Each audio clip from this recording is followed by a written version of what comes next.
Moving on to rising the slitter. The same principles apply with the correct grip and hand position and all. Okay, so the dominant hand will always be the closest one to the handle. Then the non-dominant hand is the one that you're going to use to catch the slitter. Okay, so you're trying to get a cup catch, right? A lot of people make the mistake, they try and do a claw catch, but it's a cup catch you're looking for, so the ball will land in the fingers. Okay, now the ball hand is always the one that's closest to the boss, and here's why. Okay, so my hurl, my hands are separated. We're going to start with the roll lift first. Okay, so the roll lift is for when you're stationary or maybe changing direction. Okay, but for stationary, the roll lift is usually the most effective because you have the most control on the ball, right, on the slitter. Now, my hurl hand is up at the handle here, my ball hand is down here at the boss, my feet are separated. If I'm catching with my left hand, my left foot is the one that's forward, but if I'm a kitog, if I'm left-handed and catching with my right hand, my right foot is the one that's forward. Okay, but I'm right-handed, so I'll swap back. So here we go. My left foot is forward, my right foot is back, my right hand is at the handle, my left hand is at the boss. I press down, roll, scoop, and I catch like this. Okay? So again, I press down and look, my hurl is nice and flat. My fingers are nearly tickling the grass here. Okay? So I'm not tilted up like this. I don't want it tilted this way. I want it nice and flat. Press it down, roll, flip, and then a cup catch. Okay, so from the front, it would look like this. If I'm facing you, it would look like this. So my feet are apart, my head is down, my hurl is flat, my ball hand is here ready to catch. I roll and catch. Okay, what you don't want is that the ball hand is at the handle, and people make this mistake. The feet are backwards, the ball hand is up here, and it comes from the top to catch. That's what we're trying to avoid at all costs, because then it creates problems when you're trying to strike from your hand.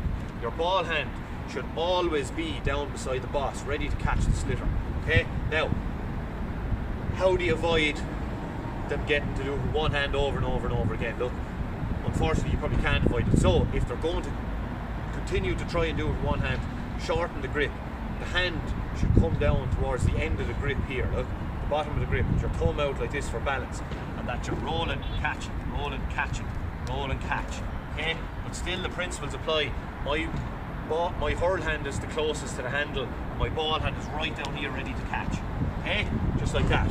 And you're trying to catch it below your knee. You don't want it coming up like this. Because there you're presenting trouble and danger. Okay? The jab lift is the exact same grip position, the exact same foot position, exact same head and hurl position. So again, your head, hands, hurl and feet, they're all the very same, except instead of rolling, this is a lift in motion. So I, on the run, scoop and catch. Okay? So if I'm coming towards the camera, running, scoop and catch. Okay? So the jab lift is for when you're running at full speed, and the roll lift is usually for when you're stationary, ball hits the ground, or you have to maybe change direction. But if I have to go from here to there, and that I'm not, so if I'm running at full speed, I shouldn't have to delay, that I can just jab lift, scoop and bring it with me. Okay?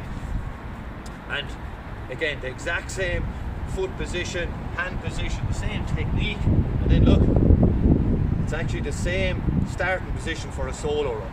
Your hands are in the exact same position for when you started to practice the solo run as well. This is why the grip, you know, the correct technique, the hand position, that's why this is all so important. They're all related. Okay? My dominant hand has to be in control of the hurl. My ball hand is here ready to catch, down at the bottom, down here. Okay? For the jab lift, I run in, I scoop, I catch, and I'm gone. Okay? That is why the hand position is so important.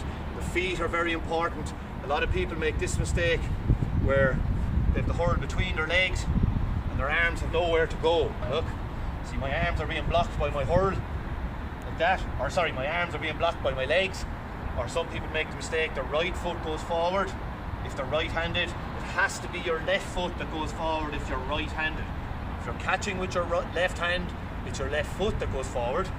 If you're catching with your right hand, it's your right foot that goes forward. Okay? So from the front, it would look like this for a kitog. Whoa. Like this.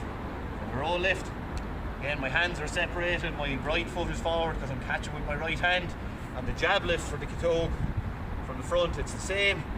Foot goes down, scoop, and catch. Okay, so that's the hand position, that's the grip, that's the technique. They're the key coaching points for rising, doing the roll lift or the jab lift. Okay.